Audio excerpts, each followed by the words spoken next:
Inside the universal simulation. What are the other changes that happened to him? Aaron immediately asked after passing through the gate, wanting to know the complete extent of the changes that had taken place within John's body due to the relentless barrage of healing runes he unleashed upon him for hours on end. Nearly every aspect, Nova responded, conjuring a holographic representation of John's physique before delving into a detailed explanation of the remarkable changes.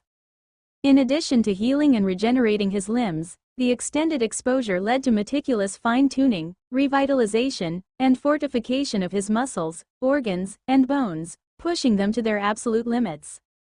In essence, you've transformed him into a super soldier, doubling his strength compared to what it was previously, Nova elucidated, emphasizing the profound changes that occurred within John's body.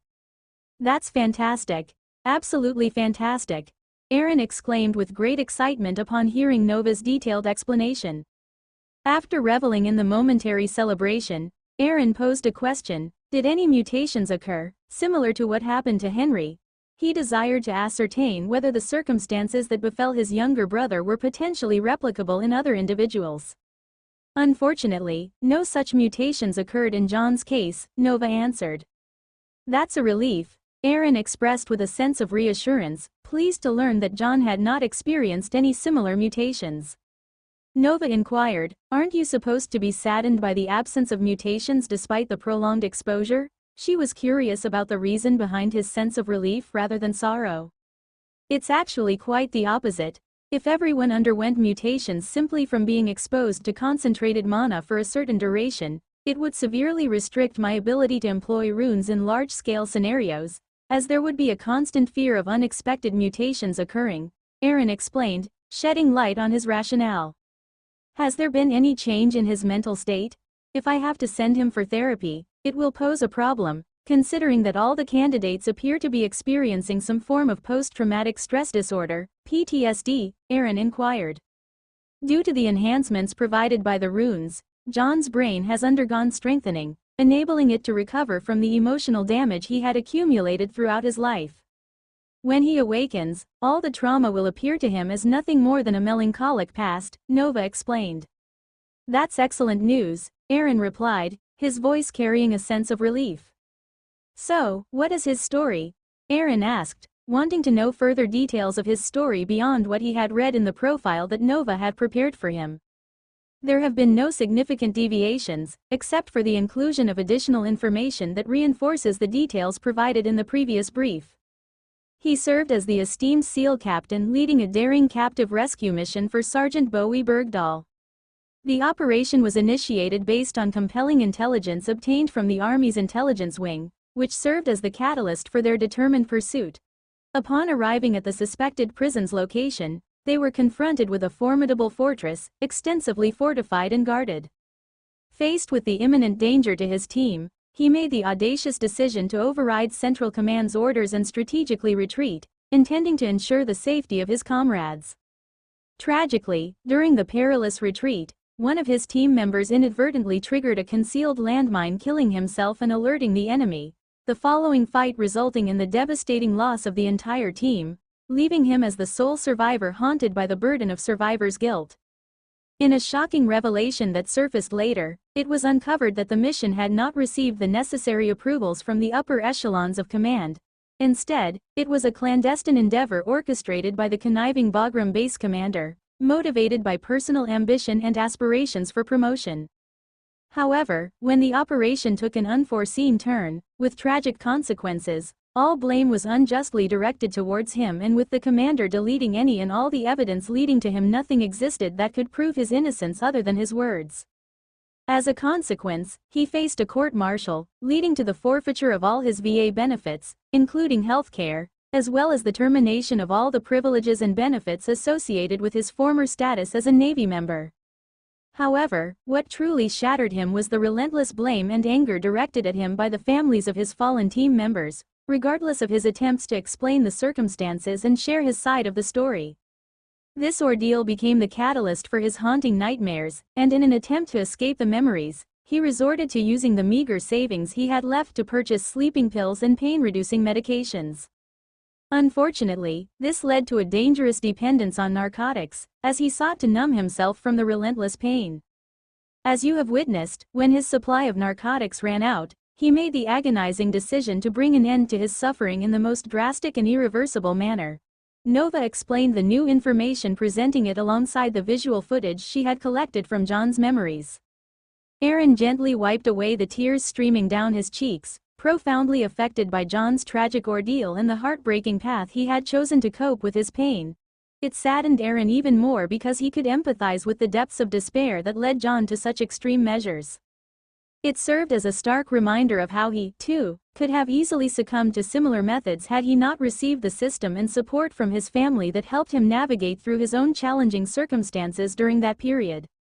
After taking a short time to recollect himself, he turned to Nova and said, "Send his body to the lab city and task them with reverse engineering his physiology to explore the possibility of creating a genetic serum capable of replicating the same results. This way, we can administer it to the members of my private forces. I can't be expected to always continue pumping magical energy for hours on end just to finish strengthening one person." Changing the topic, as it was a very painful memory to him despite having overcome the predicament.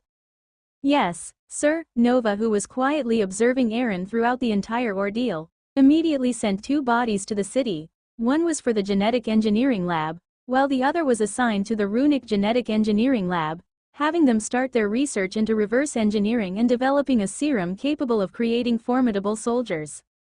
"How is progress in the lab city?" Aaron inquired after he calmed down further, wanting to receive an update on the developments within the accelerated universal simulation, considering that more than 7 days had elapsed in simulation time. "There have been a few breakthroughs in the white labs, but no definitive results yet. As for the golden labs, they are still undergoing rune training. With tens of thousands of individuals, each practicing a different rune. Once they master it, I assimilate that runic knowledge to all of them, eliminating the need for others to practice the same rune. It will take a few more weeks for them to complete learning all the beginner-level runes before they can start applying them in their respective fields," Nova explained, providing an overview of the lab city's current situation while showcasing live footage of the ongoing activities.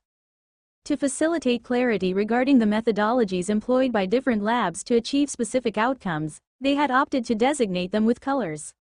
The white labs solely rely on technological approaches in their research, while the golden labs utilize runes as their primary tools or explore the application of runes within their respective fields. "Sir, he is about to awaken," Nova informed Aaron, indicating that 2 hours had passed in the real universe. "Thanks," Aaron said, and immediately left the simulated universe to log out.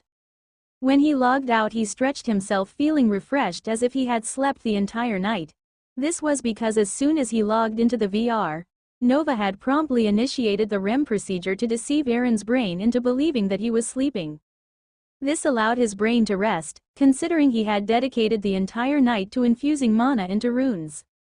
Aaron put the VR headset on the table and began waiting for John to wake up, as he was sure he would be waking up within 10 minutes. 9 minutes later, John's pav. As John awakened, he experienced a sense of tranquility, as if he had indulged in a blissful night's rest, an uncommon occurrence since his injury. As he began relishing the pleasant sensation, his mind interjected abruptly, "Hold on, wait a minute, something ain't right." Consequently, he initiated a mental exploration, conjuring up theories to explain the absence of the usual pain that accompanied his awakening after resorting to sleeping pills. As these thoughts raced through his mind, he contemplated, "Is this what it feels like to die? Perhaps he truly did take my organs." His emotions became entangled, torn between a sense of relief that the pain had vanished, yet also tinged with sadness for having departed without experiencing closure. Interrupting his thoughts, a voice asked, "How are you feeling?" Upon hearing the question, he swiftly transitioned to a seated position, astonished by his newfound ability to do so. However, his amazement quickly dissipated as he felt the sensation in both his legs and hands. "Oh my God," he exclaimed, his voice filled with disbelief, as he raised his amputated hand and beheld its presence instead of the void that had occupied its space before. In an instant, he became oblivious to the voice that had posed the initial question, his gaze fixating on his legs. To his astonishment, the previously atrophied leg had regained its former vitality. However, before he could fully absorb this revelation, another question interjected. "Hey, can you hear me?" Raising his head to locate the source of the sound, he discovered the familiar figure of the man he had encountered the previous night. Overcoming his initial surprise, he promptly inquired, "Are you the angel of death? Am I dead? Is that why my body has reverted to its previous state?" Upon hearing the question, Aaron couldn't contain his laughter, caught off guard by the unexpected query emerging from a blind spot. Although he had anticipated witnessing John's reaction upon awakening with a fully restored body, he never imagined being mistaken for an angel of death. After a hearty laughter that lasted for approximately 30 seconds, Aaron eventually regained composure, allowing him to respond to the inquiry he had been posed. "No, I am not the angel of death," he replied earnestly. "You are not deceased, and indeed, your body has not only returned to its former state but has actually surpassed its previous condition." Taking a pause before he continued. "Just as I assured you, everything has come to an end now that you have awakened. It is time for you to fulfill your part of the bargain," he concluded with a serious tone, his once smiling countenance replaced by a more serious expression, both in his face and his voice. As Aaron's words resonated with John, a flood of memories rushed back, and he recollected the events of the previous night in their entirety. He recalled making a solemn vow to pledge his loyalty to the man, firmly believing that his disabilities rendered any potential usefulness of such loyalty futile. Curiosity sparked within John, and questions filled his mind. How did he accomplish it? To my knowledge, there is no known method for regenerating an amputated hand. Was such technology kept secret and withheld from the public? Numerous inquiries sprouted in his mind, urging him to delve deeper into the mystery. However, a profound transformation occurred within him as he recollected the dire circumstances he had faced before. Rising to his feet, John's determination surged, and he promptly dropped down onto one knee. With unwavering conviction and a serious tone in his voice, he made his solemn pledge. "I swear before God that I shall remain loyal to you, unwavering and steadfast, and I shall never betray you under any circumstances." Every word that left his lips carried profound sincerity, etched upon his earnest countenance. As Aaron witnessed the man humbly dropping to his knees, reminiscent of medieval oaths of loyalty, a sense of contentment washed over him. He felt a surge of happiness that the man had upheld his promise, thus eliminating the need for drastic measures such as forcing him into signing a loyalty contract. Aaron had invested considerable effort, and he harbored no desire to see his endeavors go unrewarded. Unbeknownst to Aaron, a fanatic was born on that very day, someone who would go to great lengths to carry out any command, regardless of how distasteful or abhorrent it may be. "Stand up," Aaron commanded, acknowledging the oath and solidifying the recruitment of his first member into his forces, marking the official start of his private forces. "Yes, sir," John responded promptly, swiftly rising to his feet and assuming an attentive position. He stood quietly, awaiting further orders with unwavering readiness. Aaron found himself pleasantly surprised by John's swift shift in attitude, observing how he immediately sprung into action without hesitation. The readiness and dedication John displayed caught Aaron off guard in the best possible way. "Take a seat," Aaron instructed, recognizing that without the explicit command, John might continue standing indefinitely, waiting for further instructions. "Yes, sir," John replied obediently, assuming a military posture while taking his seat as if he were within the presence of a high-ranking army commander. "Is there anything significant remaining in your life?" Aaron inquired, although he was aware that there was nothing of importance left for John. "No, sir," John responded promptly. "In that case, there should be no issue with you acquiring a new identity, correct? Besides, your appearance has changed and you now appear to be in your 20s as a result of the procedure." "Yes, sir," John responded immediately, his head tilted in curiosity in response to what Aaron said about his physical transformation. Upon noticing John's confusion, Aaron realized the source of his bewilderment. "Ah, you haven't seen your own face yet," he remarked, retrieving his phone. With a swift reaction, Nova uploaded a real-life 3D rendering of John from the brain data she collected. "Here, take a look," Aaron offered, extending his phone to John, allowing him to witness his new body. John received the phone with both hands, showing respect, and focused his gaze on the screen. as he beheld the remarkably lifelike 3D image of himself. Astonishment washed over John as he observed his youthful appearance in the 3D image. It was truly remarkable, and he couldn't help but acknowledge that if he hadn't placed unwavering trust in Aaron's words, he would have found it difficult to believe.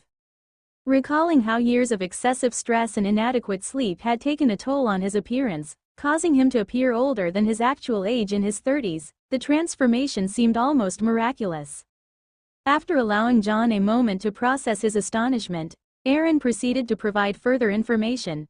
There is $50,000 deposited into your account. You have 1 month to use this time as you please before your new social security card, passport, bank account, driver's license, and birth certificate are delivered to your residence. Once everything has been delivered, contact me to notify me, so that I can officially begin assigning your tasks. I must emphasize, however, that I expect no troubles from you during this period. Yes, sir, John responded promptly, his heart brimming with gratitude for the chance to make use of his fully restored body in any way he desired for the duration of 1 month. Having received the desired response, Aaron promptly stood up, prompting John to rise alongside him. Aaron then removed a brand new phone he had purchased on his way from his pocket and handed it to John, who received it respectfully before he took his phone back. Use this to contact me whenever you require assistance, he instructed. With that, Aaron made his way toward the door, preparing to depart from John's house and return to his own.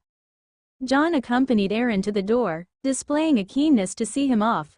However, Aaron intervened, informing him that it was unnecessary to go any further.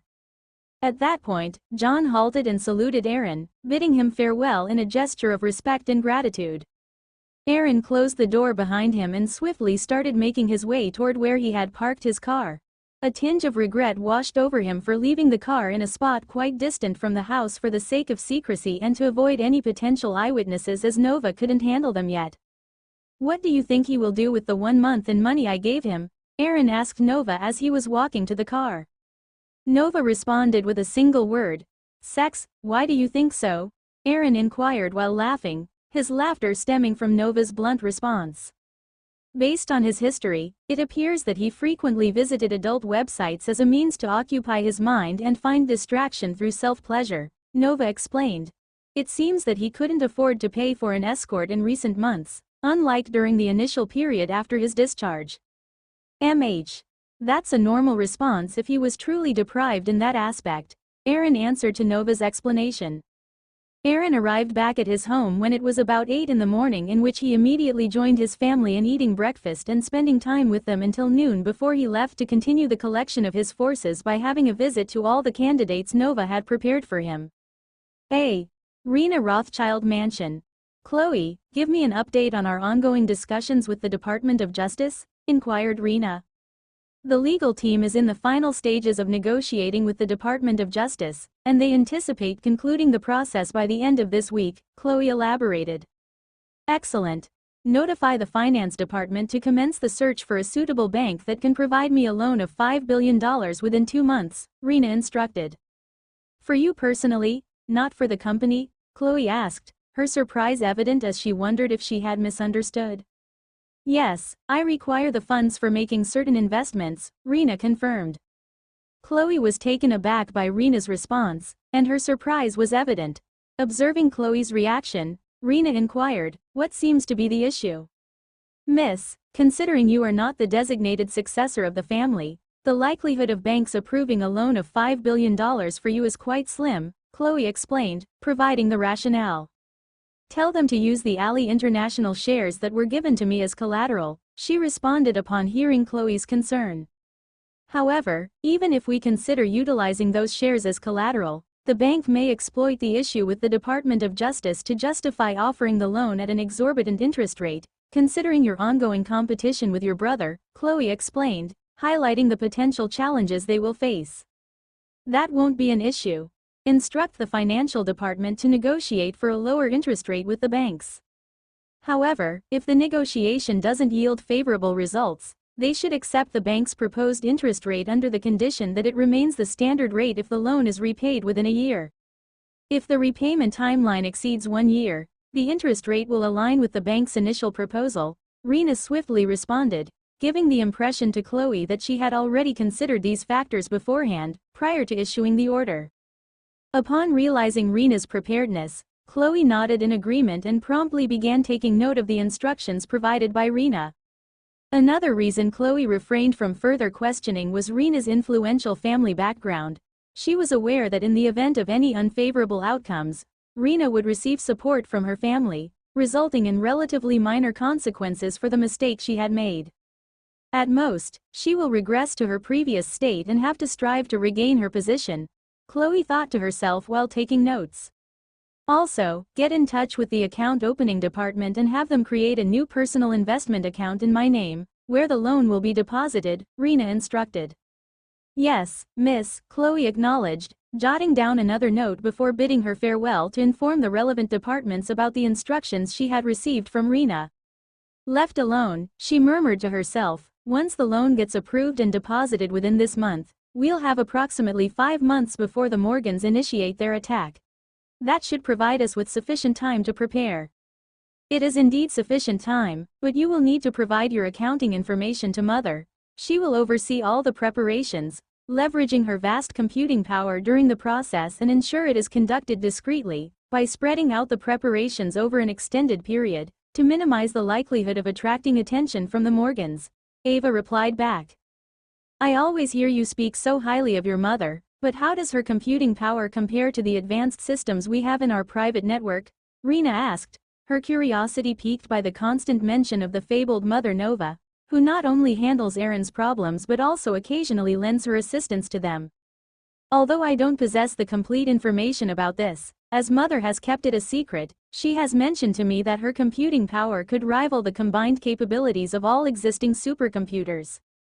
However, personally, I believe her computing power surpasses that estimation by several orders of magnitude, based on the incredible speed at which I consistently receive answers to difficult questions I sent to her. Often, I receive responses in less than a second after she receives them. Ava expressed her opinion, emphasizing the impressive capabilities she has witnessed firsthand. Upon hearing Ava's estimation of her mother's computing power, Rena found herself at a loss for words. The magnitude of the revelation stirred up a whirlwind of thoughts and emotions in her mind, rendering her unable to articulate a response. Despite being aware that Aaron possessed an AI system more potent than Ava, Rena had presumed its computing power to be at most double or even quintuple that of their family's private network server and supercomputer. However, learning that its capabilities surpassed even those expectations raised numerous questions in her mind. After taking a moment to gather herself, she voiced her curiosity. Wouldn't the existence of such a powerful computer attract attention? It seems astonishing that such a groundbreaking technology could remain a secret. Initially, Mother began her operations within a standard server farm that Sir Aaron had constructed for both personal use and the company. However, it seems that at present, she is utilizing a computer specifically designed by Sir Aaron himself, deviating from conventional systems, Ava explained, providing her assumptions based on the classified information that even she was not privy to. I'm tired of even thinking about it anymore, Rena decided, choosing to bring the topic to a close. Her mind felt burdened and fatigued from contemplating everything concerning Aaron. Yes, Ava replied, her tone hinting at the suppressed amusement she felt witnessing Rena's reaction to the information. Rena refocused her attention on her work, assisted by Ava, as she tackled the remaining issues plaguing the company. She was determined to ensure that everything returned to a state free from problems. This was crucial for her to be fully prepared for the upcoming event without any distractions that could divert her focus. If all went according to plan, that fateful day held the promise of her regaining her position as a formidable contender for the seat of the next family head. Eden. In an opulent office space leased by Connect, serving as their interim headquarters, Felix could be seen having a discussion with Liam regarding the company's current situation. Felix inquired about the progress of the company. How are things going? He asked Liam, the vice president. Liam responded, the consolidation process is expected to be completed within the upcoming weeks. However, the infrastructure upgrade will require additional time and extend beyond that. Considering the circumstances, it would be wise for us to begin preparations for a special gift to our users once the consolidation is successfully concluded, suggested Felix, referring to the plan provided by Aaron upon completing the company acquisition. This gesture can serve as a warm welcome from us to those who have had their internet access monopolized by a single company. I agree with the idea, as it presents an opportunity to create a favorable impression among the masses. However, I'm curious to know your suggestions on how we should execute this plan, inquired Liam, eager to hear Felix's proposal. Yesterday, we received a collaboration request from a major corporation. Here, have a look at their proposal, Felix said, handing the folder containing the proposal to Liam. Liam, who had grown accustomed to receiving comprehensive plans in folders, picked up the folder to examine the proposed collaboration. The proposal originated from the globally renowned company, Gaia Technology. They offered a staggering sum of $100 million in exchange for us providing free internet connectivity for 6 months to users who upgraded their phone's operating system to Gaia OS, including those who have already made the switch.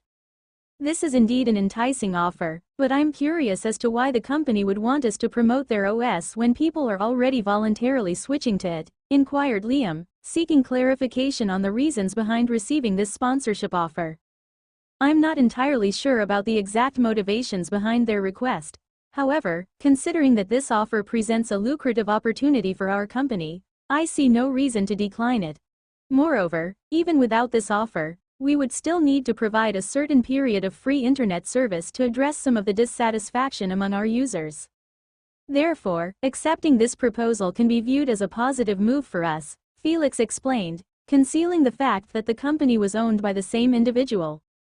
Certainly, I will carefully review the offer and explore potential ways to utilize it even more effectively, aiming to reshape the company's public perception, Liam affirmed. He bid farewell, picked up the folder, and departed from the office, heading towards his workspace to commence planning for the advertisement rollout. As twilight descended, Aaron arrived home after successfully recruiting another individual named Miles to join his forces.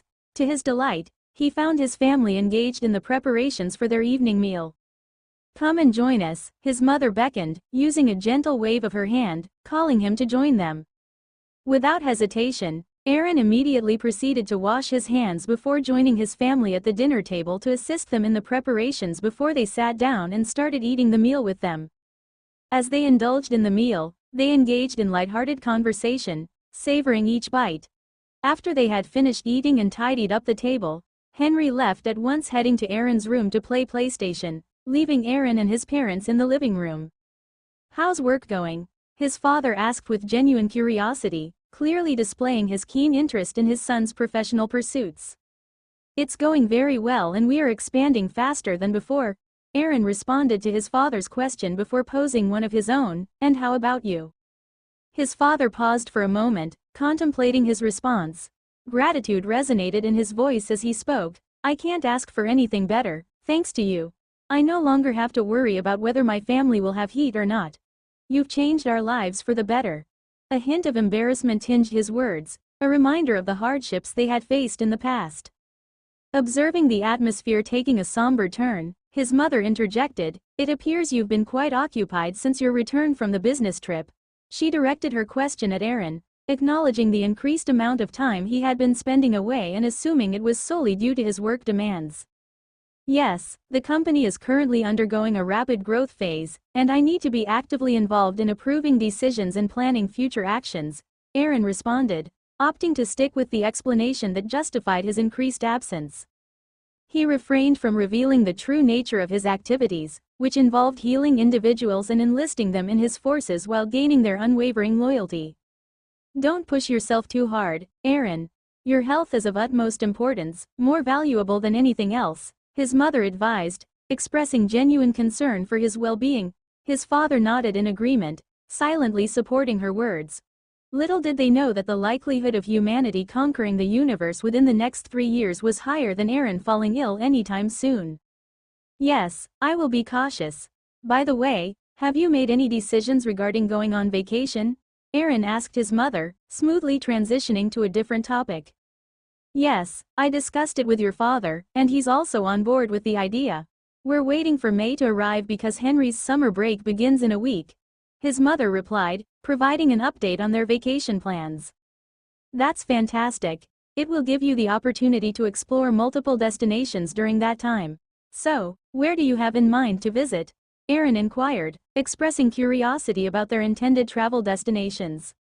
We're currently considering visiting famous locations in Europe, but we're having difficulty deciding where to begin, his father responded, acknowledging their current dilemma. He couldn't help but feel a sense of incredulity at the stark contrast between their previous financial struggles and their current conundrum of choosing vacation destinations. Oh, if that's where you're facing a roadblock, I can assist you with that. I've been in Europe for the past 2 months, and I can help plan the itinerary in a way that minimizes travel time and maximizes your enjoyment, Aaron offered, eager to make their vacation planning process smoother and more convenient. Thank you, but why aren't you coming with us? Will you be busy even during that time? His mother inquired, a tinge of sadness evident in her voice as she expressed her disappointment at his apparent absence from the vacation plans.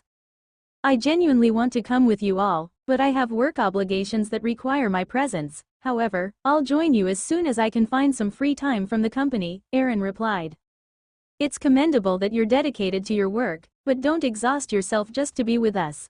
We can always adjust our plans and wait for you to finish your work, so we can embark on the vacation together. The summer break is quite long, his father expressed, conveying his concern for Aaron's well-being when he heard his reply.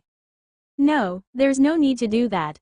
Henry is eagerly looking forward to the vacation, and besides, I'm uncertain if I'll have any substantial free time. There's always a chance of unforeseen events occurring, Aaron responded, dismissing the idea of postponing the vacation to accommodate his work schedule. Aaron was certain that he would not have sufficient time in the upcoming months to accompany them on vacation.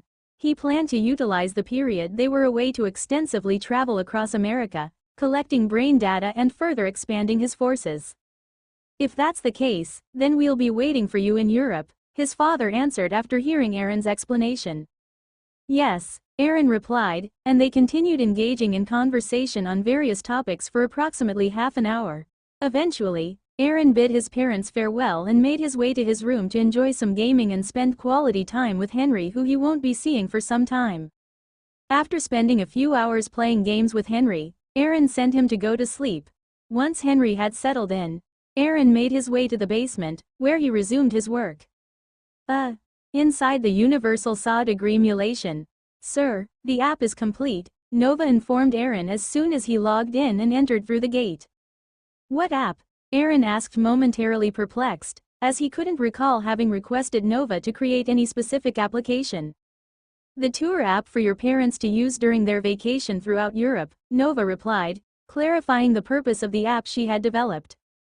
Oh, so you decided to create an app instead of simply preparing a travel plan? Aaron responded, expressing his surprise at the choice Nova made. This way, they can have the freedom to choose the places they want to visit, rather than being limited to the ones you prefer. It offers them the opportunity to make their own decisions and have a personalized experience, Nova explained, providing her rationale for developing an app rather than simply providing a predetermined travel plan. Show it to me, Aaron requested, and instantly, a phone materialized in his hand, displaying the app with all its functionalities already loaded and open for exploration. He began navigating through the app, thoroughly exploring its contents to understand its features and offerings. The app encompassed everything one could ever require when visiting a particular destination. It provided detailed information on various modes of transportation, including driving directions and public transportation routes within the county. Additionally, it featured captivating imagery of the attractions visitors could expect to encounter upon arrival. Furthermore, the app incorporated authentic reviews from individuals who had previously visited the location, offering valuable insights. It even included essential warnings and reminders for places with specific rules or important considerations that visitors should keep in mind. The app's comprehensive nature ensured that users would have all the necessary information and guidance at their fingertips. Nova meticulously curated the app, incorporating an extensive range of vital information she deemed essential for travelers. She harnessed a multitude of sources, including Google Maps, review data, and numerous other datasets she had collected throughout her existence for training and other various applications. By harnessing this vast reservoir of data, the app provided unparalleled accuracy, fully maximizing its potential with the wealth of information currently available worldwide. Great job, Aaron complimented Nova on her creation, acknowledging the app's exceptional quality and usefulness. Thank you, Nova replied graciously to Aaron's praise. I'll hand it over to them tomorrow. Now, let's get back to work. How is the consolidation process going? Aaron inquired, shifting his focus back to the task at hand. After examining the program she had developed and was given to Felix, Nova provided her report. A week at the earliest, 3 weeks at the latest. Aaron had entrusted the program to Felix, allowing him to utilize it and help alleviate the workload associated with their consolidation efforts. In that case, they should have begun planning the rollout of the promotion, Aaron stated upon hearing Nova's report. Yes, but won't this give the impression to the dictator that we are needlessly losing money, potentially resulting in him receiving a smaller share when the designated time for dividend payment arrives? Nova expressed her concern. The sponsorship was conceived with this in mind. Requiring them to switch to Gaia OS serves a dual purpose. It not only allows us to establish contact and exert influence over the population towards a revolution, but it also serves as a legitimate reason in the eyes of the dictator for providing the free data plan exclusively to those who have adopted the new operating system. This approach helps us avoid arousing suspicion as to why we are only offering the free data plan to those adopting the new OS, Aaron clarified. When do you intend to eliminate the presence of the other revolutionary leaders from the public eye? Nova asked after she received the answer to her previous question. I intend to execute that step during the final phase of the plan, aiming to generate additional discontent and push the situation to its tipping point. You can think of them as the metaphorical powder keg. However, their freedom until that time relies on their ability to refrain from causing any trouble as Alexander's group grows in strength. If they prove incapable of exercising self-control, I will have to address the situation and deal with them before reaching that phase of the plan. Aaron elaborated, outlining his strategy for handling the other revolutionary leaders. But shouldn't you already be aware of these plans, considering they are contained within the brain data you downloaded? Aaron inquired, expressing his curiosity as to why Nova was seeking information that she could easily access by reviewing his memories from the brain data. From your memories, there was no specific date or plan assigned, and it was labeled as undecided. This indicates that at that point in time, you had not yet determined how you would approach this particular topic, Nova clarified, highlighting the information she gathered from reviewing Aaron's memories. Ooh. Okay. Aaron nodded in approval, now understanding the purpose behind Nova's specific questions.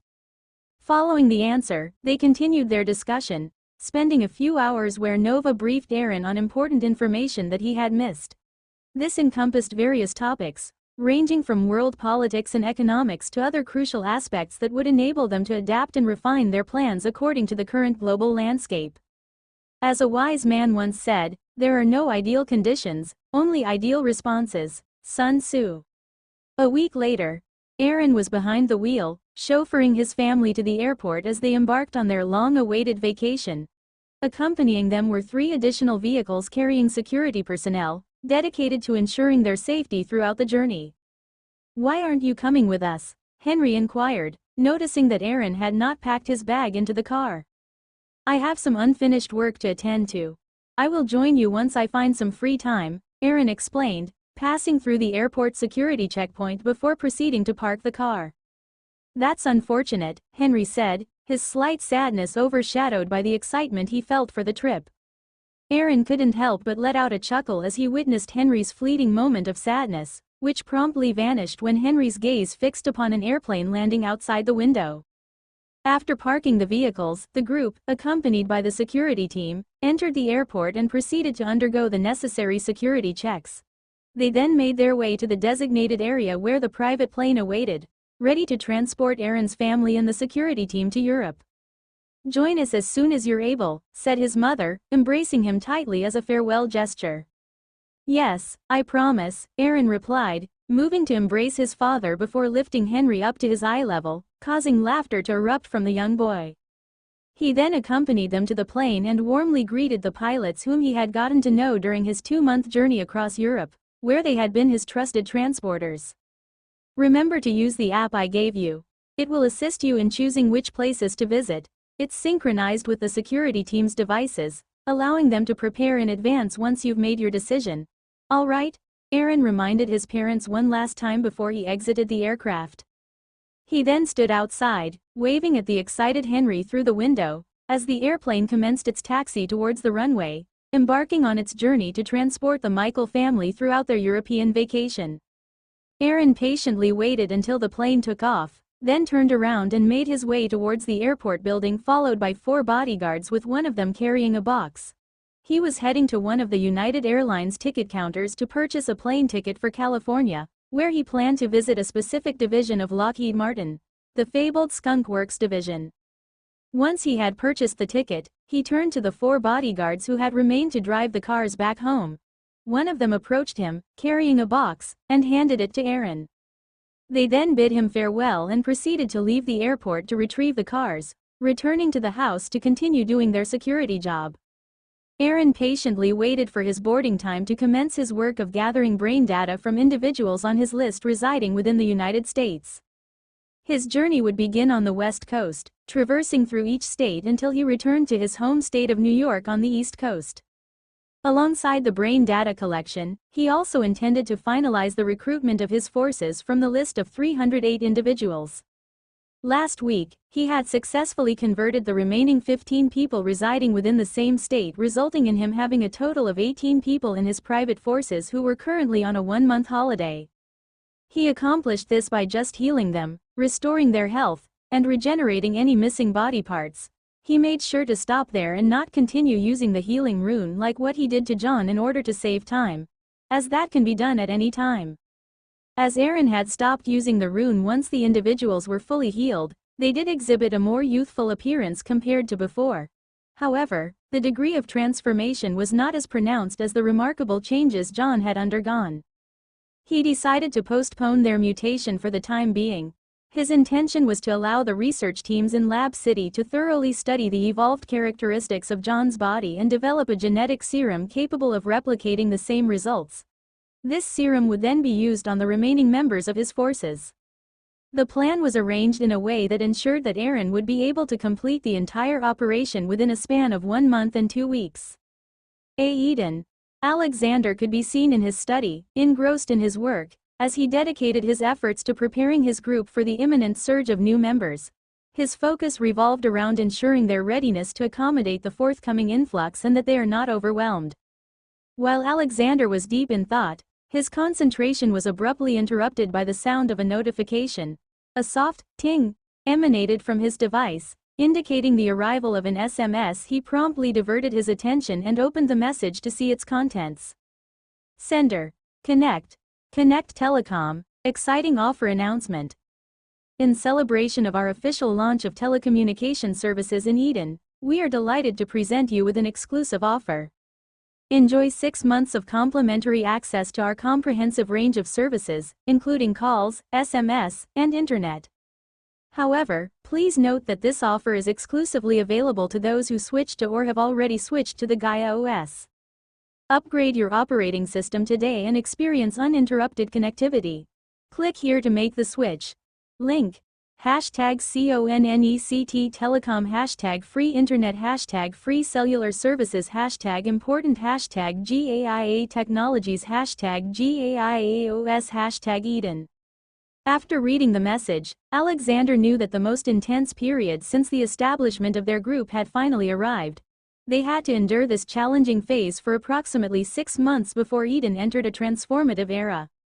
Taking a moment to reflect on where they had come to reach this point, before he said, "Phase 2 has officially started," followed by a burst of laughter.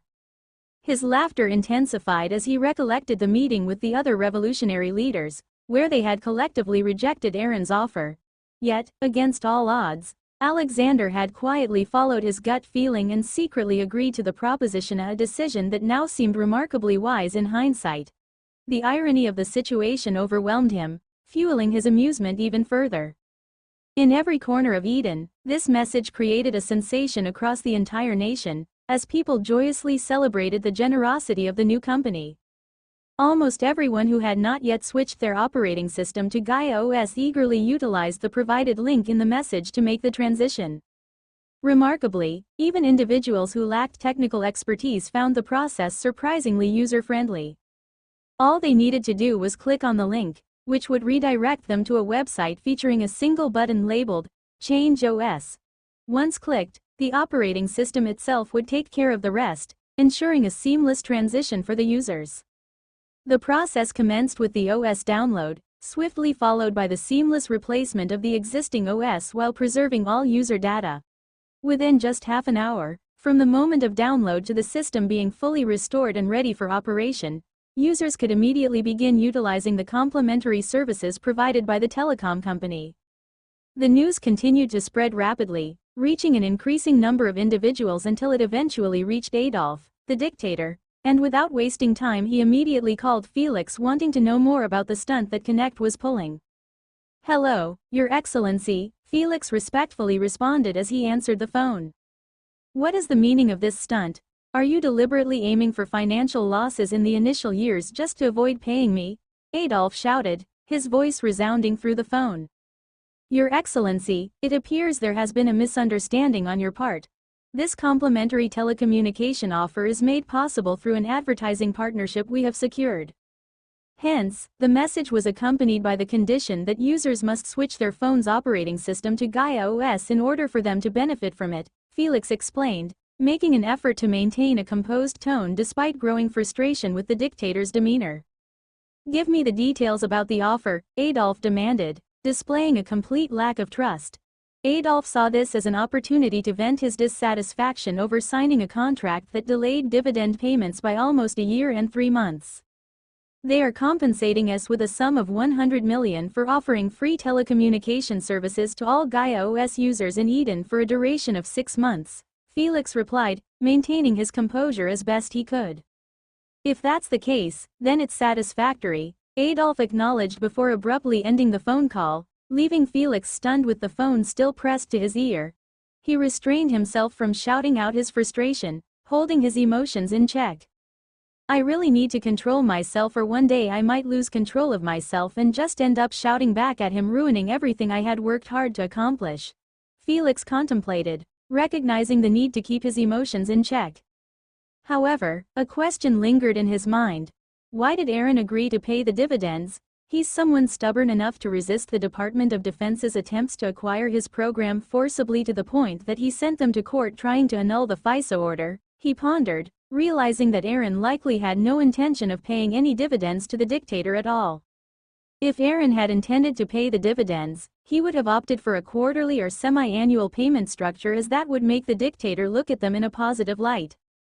However, him deliberately choosing a yearly dividends payment, despite knowing it would displease the dictator, suggests that he has a plan in motion that should come to fruition within a year, Felix speculated, delving into his own hypothesis. Moreover, his reasoning for the yearly payment is bullshit, as our calculation indicated that we would have already begun earning profits by the 4th month following consolidation, making the need for a yearly payment questionable, he reasoned, addressing each question that arose in his mind. Furthermore, why choose to advertise the company and incentivize people to switch to Gaia OS with free internet, incurring expenses of $100 million in the process? Felix questioned, delving deeper into his analysis. It suggests that whatever Aaron is planning is contingent upon the majority, if not everyone, in the country, having access to the internet and other telecommunication services, he pondered, recognizing the significance of widespread connectivity for Aaron's undisclosed scheme. One by one, he eliminated possibilities until only a single revelation remained. As the realization struck him, Felix abruptly rose from his chair, taken aback by the astonishing revelation. Overwhelmed with astonishment, he couldn't contain himself and exclaimed, "Holy shit. He's becoming increasingly bold," Felix murmured as he paced back and forth, his hands gripping the back of his head. The weight of the realization still gripping him, he trembled with fear, apprehensive that someone might uncover this plan. However, Felix gradually managed to regain his composure as he recognized that his ability to reach such a conclusion was a result of his close friendship with Aaron. Having an intimate understanding of Aaron's character and thought processes allowed him to discern the true implications behind each decision.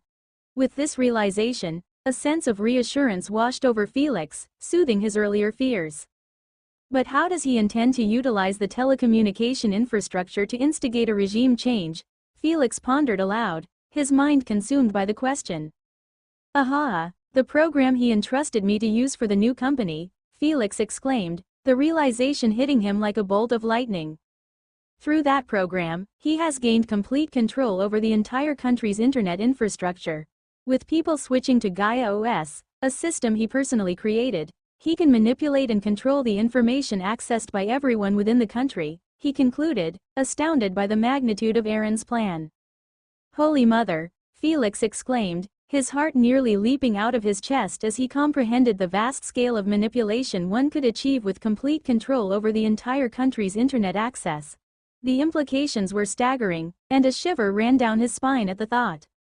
There are a few missing pieces in my calculations to complete the puzzle. A regime change requires a figurehead, but Aaron cannot be the one to become the next leader, as it would be perceived as a hostile takeover by both the people and other governments, leading to never-ending sanctions, Felix contemplated. After a brief moment of reflection, he concluded that Aaron must have already identified someone who would serve as the figurehead for the new regime. But what does he stand to gain from this plan? Felix questioned himself, attempting to discern the motives that would drive Aaron to orchestrate a regime change in another country. His mind raced, exploring various possibilities that could explain Aaron's ulterior motives behind such a grand scheme. After a brief period of contemplation, Felix reached a conclusion. Control, he uttered, realizing that Aaron's primary objective was to gain extensive control over the situation. However, he couldn't help but feel that this was an excessive reaction on Aaron's part, considering it was merely a matter of being compelled to surrender a program to the government. Unless. Felix paused, a peculiar and somewhat absurd thought emerging in his mind. What if he possesses something even greater than everything he has released thus far, and he fears it being taken away from him once again? He contemplated aloud, the notion presenting itself as a plausible explanation for Aaron's extreme measures. In the wake of this realization, Felix couldn't contain his laughter, overcome with a sense of irony. The dictator, Adolf, had unknowingly supported Aaron's consolidation of power, blinded by his own greed and narrow vision. It was akin to inviting an enemy into one's own house without even realizing it. Ah, Adolf, poor you, Felix uttered, a mix of empathy and satisfaction in his voice. All the pent-up frustration he had endured from constantly humbling himself in front of the dictator, no matter how rudely Adolf treated him, now seemed to dissipate like dust being washed away by water. Simultaneously, he couldn't help but feel an overwhelming sense of joy for his friend Aaron, recognizing the successful execution of the Trojan horse maneuver on a national scale. As Phase 2 commenced, Nova wasted no time and swiftly employed her authorized privileges within the system utilized by Connect to facilitate internet connectivity. Consequently, she successfully gained entry into the internet infrastructure of Eden, securing access to its comprehensive array of offerings. In order to achieve the desired outcomes of Phase 2, Nova recognized the necessity of obtaining comprehensive knowledge about every individual residing within Eden. Thus, she embarked on the formidable task of meticulously compiling profiles for each internet user within the county. This marked the initiation of a momentous endeavor, aimed at establishing an exhaustive database that encompassed their digital personas. Typically, such a task would require a considerable amount of time and could potentially raise suspicions among tech-savvy individuals. However, Nova circumvented these challenges by issuing commands to the virtual assistants that came with the Gaia OS. While developing Gaia OS, Aaron incorporated programming instructions for the virtual assistant to generate user profiles as a means to elevate the overall user experience. This implementation was intended to improve the personalized interactions with the virtual assistant. By employing this approach, Nova managed to streamline the profile compilation process, saving significant amounts of time and helping her avoid detection by having this process appear as routine operating system background tasks. Through this meticulously devised strategy, Nova ensured the utmost discretion and concealment of her actions, mitigating the risk of detection by prying eyes. The profiles encompassed an extensive array of information, encompassing details such as the user's name, age, personal preferences, fears, passions, political views, and much more. These comprehensive profiles yielded a wealth of knowledge about each individual, enabling the customization of targeted strategies to influence and guide them towards specific desired outcomes. Upon receiving the profiles from long-term users of Gaia OS, Nova initiated the analysis phase. Diligently, she scrutinized the gathered profiles, evaluating the potential value of each individual in the context of the revolution and their suitability to join Alexander's group as revolutionary fighters. However, for those who had recently migrated to Gaia OS, Nova had to exhibit patience. She awaited the completion of user profiles generated by the virtual assistants, a process that typically required approximately a week. Once the profiles were finalized, Nova would receive them and proceed to repeat the same selection process she had executed for the others. The selection process held paramount importance for Nova, as she aimed to specifically target individuals who would prove beneficial to her plan. Moreover, she had to exercise caution and discernment to filter out individuals who displayed tendencies of snitching, particularly for personal gain, or those notoriously known for their loose lips. The potential repercussions arising from such individuals leaking sensitive data to others, who might then report it to the authorities, mandated their exclusion from the group. Once the individualized plans for each selected person, considered of potential value to the revolution, were finalized, Nova proceeded to transmit the plans back to their respective virtual assistants. Serving as intermediaries, these virtual assistants received the plans and commenced their implementation on behalf of Nova. The plans encompassed various aspects of the selected individuals' digital lives. This included curating the types of videos that would appear on their Facebook and other social media feeds, as well as controlling the news they consumed. The objective was to gradually steer their digital experiences in a manner that fostered growing frustration and anger towards the prevailing state of the country. The ultimate goal was to ignite a fire within them, motivating them to join the group and take tangible action for meaningful change. After fostering enough discontent to the point they start taking that step to look for a way they can join the revolutionary groups, the virtual assistant will guide them to Alexander's group and not the other ones. Upon joining the group, the individuals will be instructed to download a specific application that will serve as an information source and provide them with protection against potential discovery. If they ask why, they will be informed that through the utilization of the app, the virtual assistant will be able to openly keep them informed about the plans and provide them with necessary information. As for how, it is by the app utilizing the extension released by Gaia Technology to allow app developers to create apps that can be used to increase the functions of the VA by having them develop apps with certain functionality, and by them including the extension it would allow the virtual assistant in Gaia OS to use the functions of the app by itself in the background. An illustrative example would be downloading a calendar app with this extension, where planning an event allows the virtual assistant to access and inform the user about it. However, all of this was a deliberate facade orchestrated by Aaron. In reality, the virtual assistant had complete access to all the data within the phone right from the beginning. However, openly admitting this would have led to never-ending lawsuits and legal complications. Thus, Aaron devised a clever strategy. He made the virtual assistant appear as if it had limitations and required a specific extension within apps to access certain data. This illusion gave users a false sense of control, even though they had never truly possessed it from the very start. Quoting from the wisdom of Sun Tzu, "The illusion of control lulls us into believing that we hold the reins of our destiny, when in reality, life's unpredictable currents often steer us in unexpected directions." "Sir, Phase 2 has begun," Nova notified Aaron as he completed fitting the headgear onto the sleeping Skunkworks engineer. "Good. Inform Alexander about this and ask about the progress of his group in preparing for the arrival of new members," Aaron instructed after receiving the report from Nova. "Done," Nova reported back shortly. "How many of them have you chosen from the first batch?" Aaron asked Nova, wanting to know the number of the people she had selected based on the profiles she currently possessed. 3,478 of them. "That's enough based on the needs of our first batch," Aaron responded upon hearing Nova's answer. "It is anticipated that approximately half of them will join the group within a month and a half, provided that the virtual assistants execute my instructions flawlessly," Nova explained, outlining the expected timeline for the integration of new members into the group. "They will, don't worry," Aaron assured Nova with confidence. He proceeded to remove the virtual headgear from the man and left the house, closing the door behind him. "Thank goodness most of them live in the same community. Otherwise, I might be tempted to wait until they're at work, put the entire building into slumber," and extract the data from them all at once, Aaron quipped, lightening the mood as he began walking towards the next target's residence.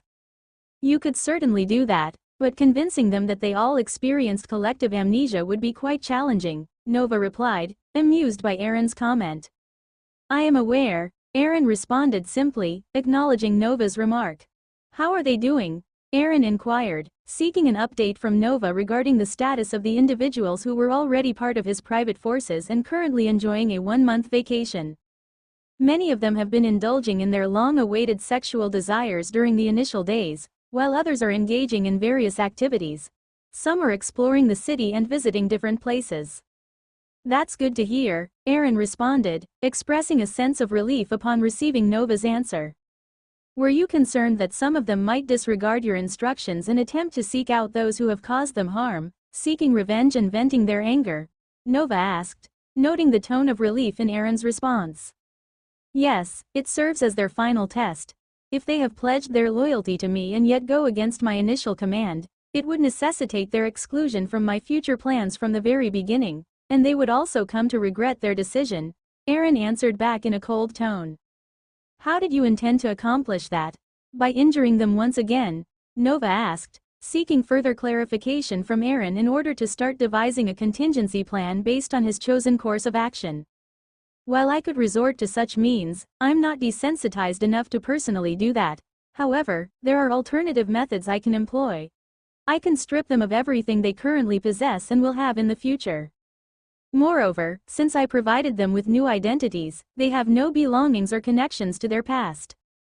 Without any relatives to vouch for their previous identities, the non-existence of past injuries, and considering their apparent physical rejuvenation of approximately 5 years, claiming their old identities would likely result in them being deemed mentally unstable or potentially convicted for identity theft, Aaron explained, indicating that he had considered these factors thoroughly before selecting those individuals as the initial group to work with.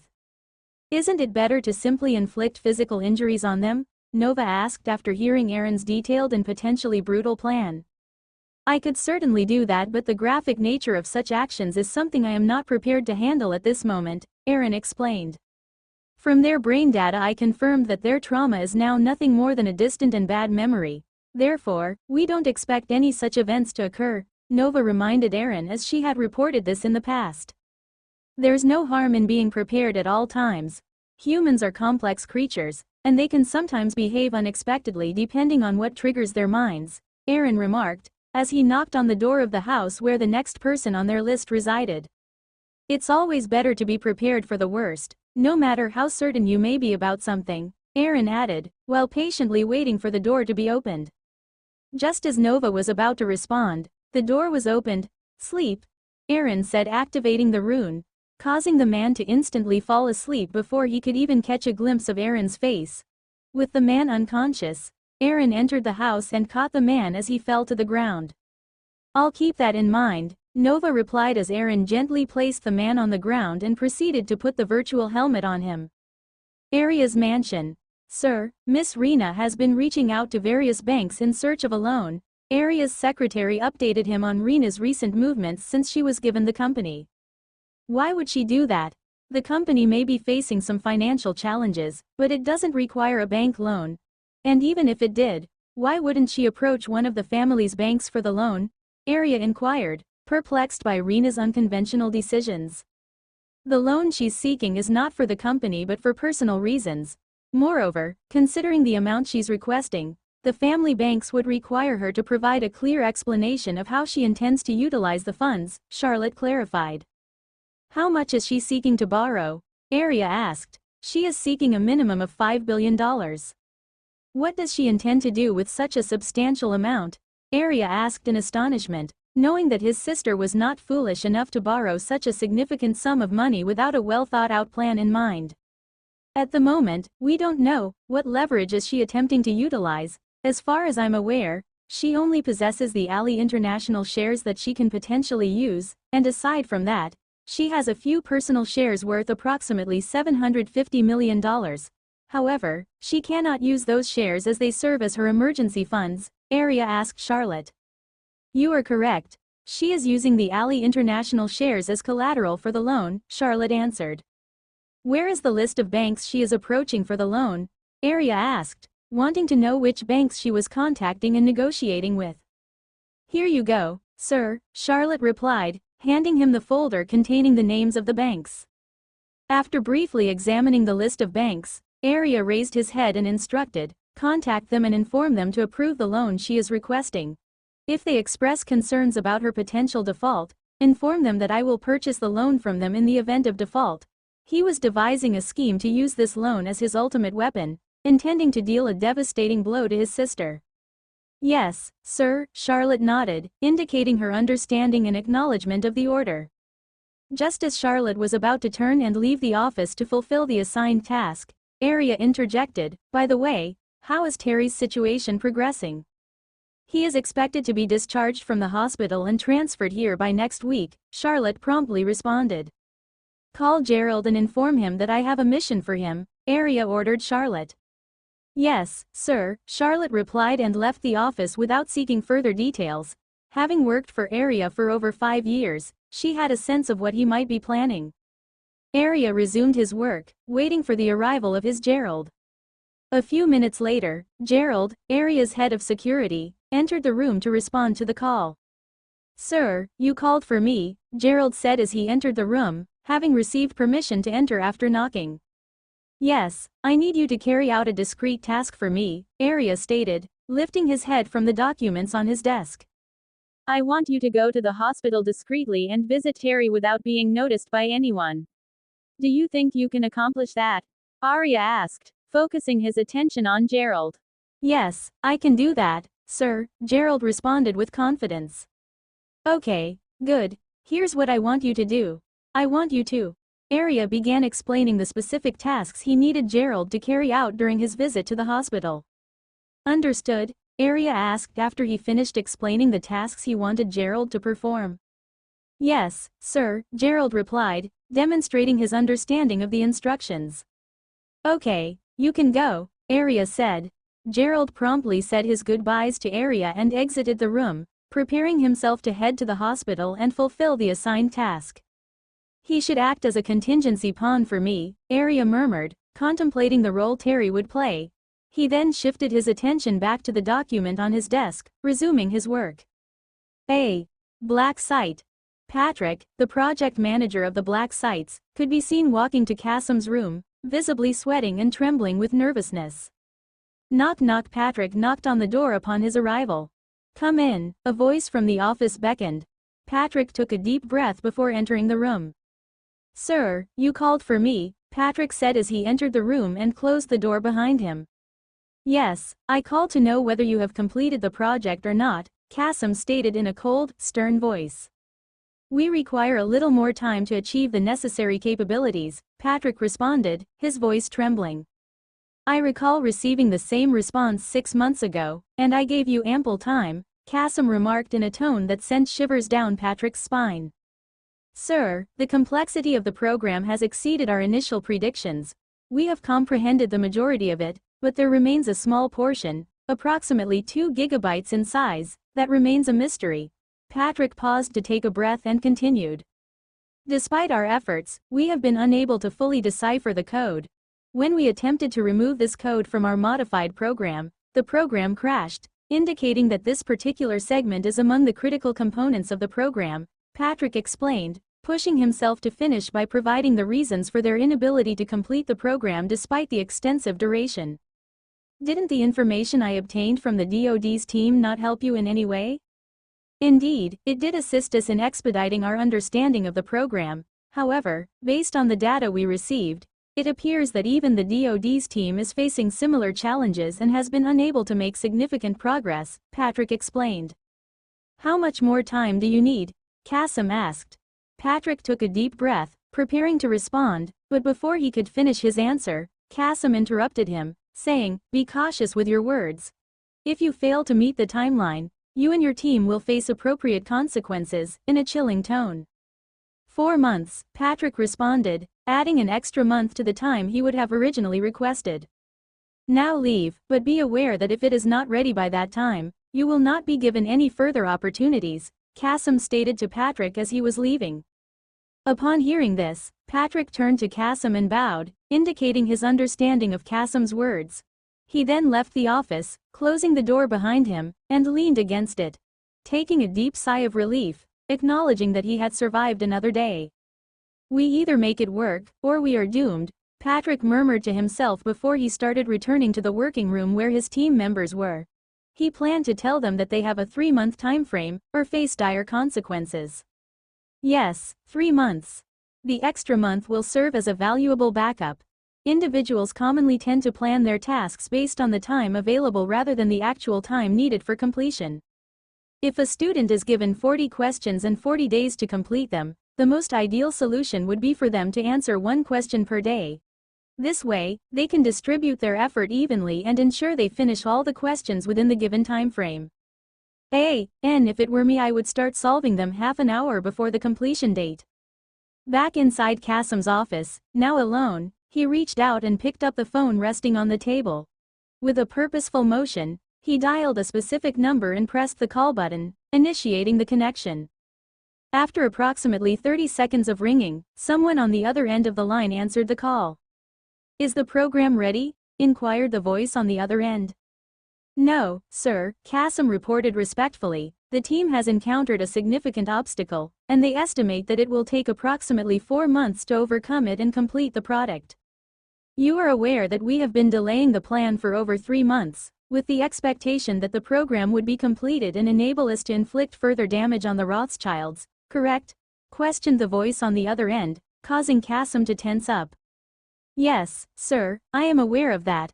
However, the obstacle the team is facing is similar to the one that has caused a setback for the team at the DoD, Kasim explained, providing the reason for the team's inability to meet the given timeline over the past 5 months.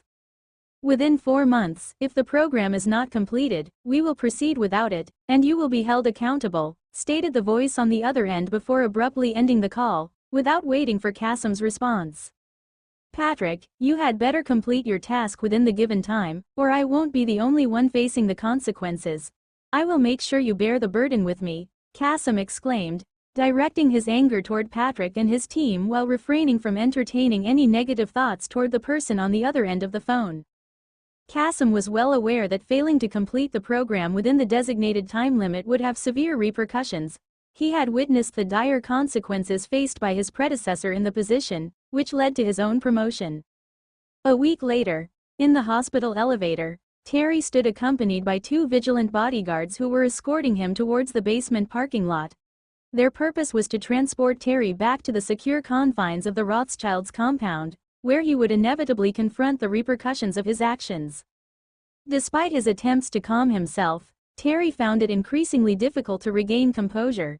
Deep down, he was aware that his fate had been sealed the moment he set foot inside the compound. The impending consequences that awaited him would transform his experience into a cautionary tale, ensuring that it would be etched into the collective memory of all those who heard it, serving as a stark reminder to never engage in such foolish actions. What was allowing him to hold on was the meeting he had with Gerald, who had visited him in a doctor's outfit under the guise of doing final checkups before they approved his discharge. As the elevator descended further, Terry's heart filled with an increasing sense of fear. With each passing floor, the grip of anxiety tightened, amplifying the weight of apprehension within him. The elevator came to a sudden halt on the 8th floor, prompting the security team to instinctively tense up, bracing themselves for whatever awaited them. As the doors gracefully glided open, they were met with an unexpected and perplexing sight. Standing before them was a nurse, her presence overshadowed by the lifeless figure on the bed draped in sheets. The occupants of the elevator instinctively covered their noses, overwhelmed by the unmistakable and repugnant stench that permeated the air. It became apparent that the source of the foul odor was the body on the bed, now revealed to be covered in excrement. "Excuse me," the nurse's voice filtered through the mask as she politely interjected, pushing the bed into the confined space of the elevator. Instinctively, the security guards swiftly repositioned themselves, forming 2 groups flanking either side of the bed. Terry found himself positioned on the right side of the bed, accompanied by 1 guard, while the other guard took up position on the left. The nurse, seemingly unaware of the prevailing tension within the elevator, calmly pressed the button for the floor designated as the mortuary. The guards positioned alongside the nurse turned towards her, their expressions contorted with discomfort, and inquired, "Isn't there a designated elevator for transporting such items?" They struggled to endure the overwhelming stench that filled the air. As the elevator doors closed, "Yes, there is, but unfortunately, it's currently undergoing maintenance," she responded, her tone reflecting her own discomfort with the situation. As the elevator began its descent, the guards, convinced that no threat could arise from the inert, soiled body before them, eased their vigilance. Unbeknownst to anyone in the elevator, the nurse's hand stealthily maneuvered beneath the bed sheets, retrieving a concealed scalpel. With utmost precision and without raising any suspicion, she made her move. In a sudden, swift, and unexpected act, she lunged at the guard positioned on the left, catching him completely off guard. She swiftly stabbed the guard on his stomach. Seizing the opportunity presented before him, Terry wasted no time and swiftly launched his assault on the momentarily stunned guard. With the guard struggling to regain composure and react in time, Terry managed to swiftly secure him in a chokehold. "I will give you my meat and take your bones," he thought to himself as he continued maintaining the chokehold. Meanwhile, on the opposite side, the stabbed bodyguard persisted in his struggle against the nurse. He attempted to strike her using his leg, but the nurse skillfully redirected the blow, causing his leg to become lodged and trapped between the bed and the elevator wall. The impact reverberated through the elevator, causing the bed to shake, and was followed by the agonized screams of the guard, whose bone had been fractured in the process. The nurse without a pause swiftly proceeded with her assault. She ruthlessly stabbed the guard multiple times in the abdomen, ensuring that he would be rendered incapable of taking any further action. The wounded guard collapsed against the elevator wall, clutching his bleeding stomach in a desperate attempt to staunch the flow. Gasping for breath, he fought to maintain proper respiration amidst the pain and chaos surrounding him.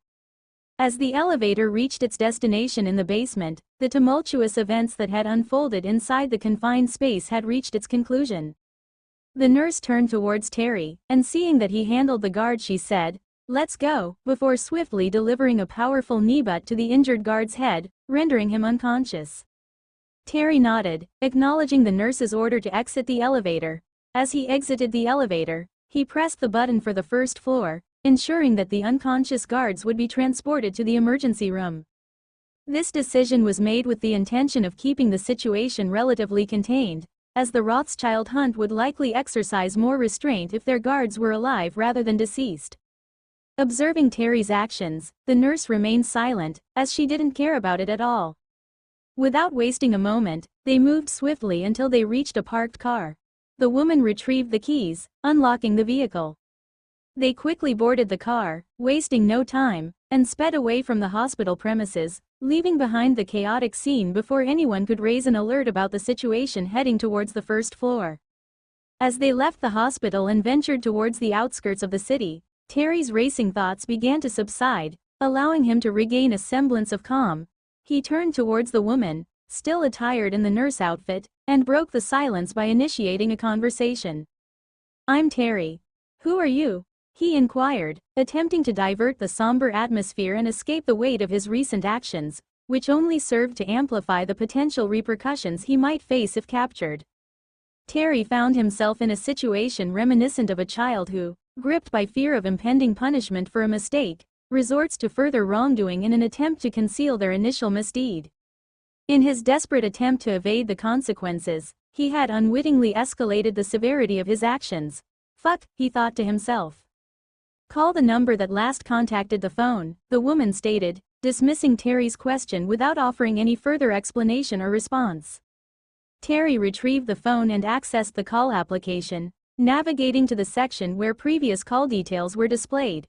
To his surprise, he discovered that only one phone call had been made from this device. Terry tapped on the phone number and swiftly pressed the call button, bringing the phone to his ear. After ringing for approximately 3 seconds, the call was answered, and a voice on the other end, without any formal greeting, immediately asked, "Did you succeed?" Terry quickly recognized the voice as Gerald's, the same person who had visited him in the hospital the previous week to discuss the escape plan. "Yes, thank you," Terry replied, expressing his gratitude after a brief pause. "Good. Sir instructed me to relay these orders to you. Follow that woman and remain in her company until further instructions. Gerald conveyed the instructions he had received from Arya without explicitly mentioning his name. By omitting specific details, they aimed to ensure that even if the phone call were to be recorded, no substantial evidence linking them to Arya would be found. "Yes, sir. Please convey my gratitude to him," Terry responded, expressing his appreciation. However, he received no response, as the call abruptly ended. "Phone," the woman uttered, gesturing with her outstretched hand, indicating that she wanted Terry to return the device to her. As Terry handed the phone back to her, the nurse swiftly flung it out of the window, sending it plunging into the water below the bridge they were crossing. She then turned to Terry, introducing herself. "My name is Katrina," she stated. "As the call indicated, you will be staying with me until I receive further instructions. I hope you won't cause me any trouble during your time with me, as I would prefer not to be compelled to put a bullet through your head. I have the authorization to do so if you become problematic. You don't have to worry about that. I have no intentions of going anywhere," Terry reassured Katrina, recognizing the gravity of their situation. "Even without your warning, I am well aware that they will be tirelessly searching for us, leaving no stone unturned. I have committed acts that go against the principles expected of a Rothschild employee, not just once, but twice. Now, it has become a matter of protecting their reputation, and they won't rest until they find us." "That's good," Katrina answered back. "What is your usual task?" he asked, wanting to know her better as he will be spending a long time with her.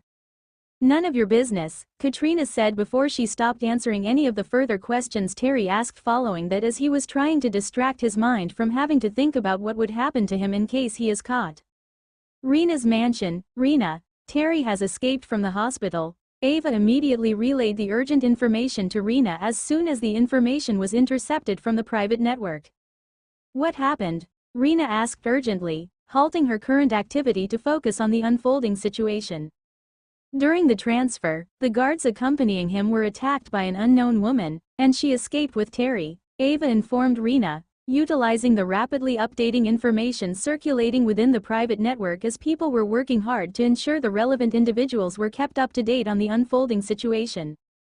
As Ava explained the situation, Rena's hand instinctively moved to her neck, gently caressing it, a reminder of something happening to her. With a hint of concern in her voice, she asked, "Was it my brother or the Morgans?"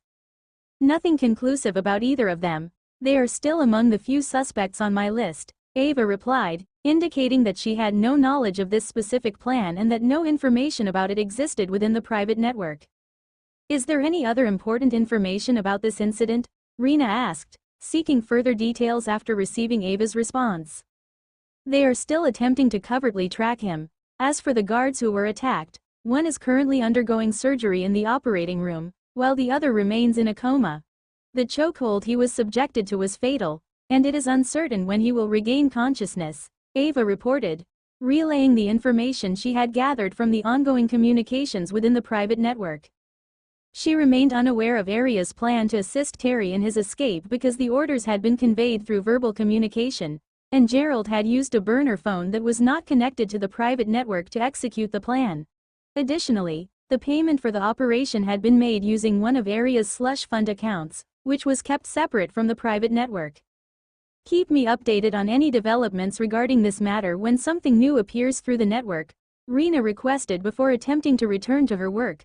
However, her concentration was abruptly interrupted as Chloe bursted into the room, indicating that whatever she was about to report was urgent enough to warrant her to disregard all formalities and decorum.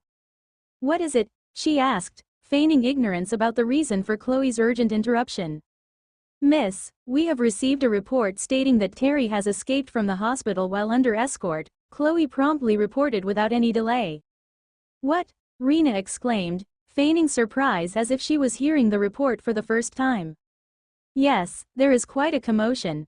The security team is being mobilized across the compound, and they are dispatching personnel to search the city and apprehend him before he manages to escape further." Chloe provided additional details about the unfolding situation. The conversation between Chloe and Rena continued back and forth, much to the amusement of Ava, who found it entertaining to witness Rena's act of pretending to hear the report for the first time. 7 hours later, in a remote countryside, Nestled within the rural farmlands on the outskirts of the state, a car arrived at the lone farmhouse. "We've arrived. Get out," Katrina stated, switching off the car engine and opening the door, getting out, and signaling for Terry to exit. "I understand the need to hide, but isn't this a bit overkill?" Terry questioned as he stepped out of the car. "There's no one within a kilometer radius. In fact, we might even draw attention to ourselves with such a secluded location." "You don't need to worry about that," Katrina replied, inserting the key into the door of the house and entering without waiting for Terry to follow. Realizing that further inquiries would be fruitless, Terry chose to remain silent and followed Katrina into the house. Upon entering the house, Terry was taken aback by its modern interior, which starkly contrasted with the rustic appearance of the exterior. 6. The sleek design, contemporary furnishings, and state-of-the-art appliances suggested a level of sophistication that he hadn't anticipated. "Now, let's establish some ground rules," Katrina said, turning towards Terry, who had just entered the house and closed the door, still admiring the interior. "You are not allowed to enter that room. It's mine and mine alone," she said, pointing at the room she was using to sleep. "Your room is that one. The fridge is stocked with everything you might need, and if you require anything from outside, you will have to wait until the weekend for me to go and get it for you," she explained, outlining the arrangements for Terry. "If I see you enter my room, bullet. If I catch you attempting to escape, bullet. And if I discover that you've been contacting anyone without my knowledge, what will happen?" she asked to see if Terry was listening to her. "Bullet," Terry responded nonchalantly, his attention still focused on exploring the interior of the house. While he acknowledged Katrina's warnings, he didn't feel compelled to dwell on them. He had no intentions of attempting to escape, contacting anyone, or snooping around her room. His lack of curiosity about her personal space allowed him to dismiss her threats as mere background noise. "Okay, good. Now follow me," Katrina said, motioning for Terry to join her. She approached a section of the wall and pressed on it, causing it to slide aside, revealing a hidden door behind it. After entering the password into the keypad on the door, she unlocked it and swung it open, revealing a set of stairs that descended into the basement. Terry remained silent and followed her closely, his curiosity piqued as he wondered what awaited him in the basement. Wow, Terry couldn't contain his amazement as he took in the sight of the basement. It resembled a spy lair from movies, with an array of guns neatly arranged and several screens displaying live footage from the security cameras throughout the area. There are cameras installed within a 5-kilometer radius of the house, constantly monitoring the surroundings, ready to alert us if anyone enters the vicinity of the compound, Katrina explained. The password is 69420, Katrina instructed Terry, emphasizing the importance of remembering it. "If someone visits while I'm not here, you can use this place to hide. The door is reinforced and can withstand a large TNT explosion without being breached. However, if that fails, there is a tunnel leading 500 meters into the farm, which will provide you an escape route," she said, pointing towards another metallic door in the basement, indicating the entrance to the tunnel. "It appears that you are incredibly well prepared," Terry remarked, his admiration evident. The basement's arsenal of guns and weapons alone seemed sufficient to arm a small army, capable of equipping more than 20 individuals. However, what truly amazed him was the escape door leading to a tunnel. It offered a means to flee the house and emerge 500 meters away, providing a significant head start to anyone being pursued. The level of planning and resources invested in this hideout left Terry in awe. White House. "The preparations for your visit to Bagram Airfield are in their final stages, Mr. President," the official informed. "Good. How is the situation in Crimea with Russia's attempted annexation?" Obama asked, diverting the conversation from the topic of his supposed surprise visit to Bagram Airfield to the ongoing developments in Crimea. "The Ukrainian army has been unsuccessful in their attempts to retake the region since last February," John O'Brennan, the director of the Central Intelligence Agency, CIA, answered the president's question. "Based on the information received from our informants on the ground, it appears that Russia is currently planning a referendum to strengthen their claim over the region. Is there any possibility of acquiring additional information that we can leverage at the United Nations upcoming meeting to exert pressure on Russia regarding the Crimea situation?" Obama inquired after listening to the response from the CIA director. At the moment, our informants do not have the necessary access to provide us with additional information regarding their future plans, the director replied. Didn't we acquire that program from the individual who sued us over the FISA order? Ah, what was his name again? Ah, Aaron, Obama asked, recollecting the moment when Secretary of Defense Chuck Hagel had informed him about the program's potential usefulness and the significant impact it could have in dealing with their adversaries.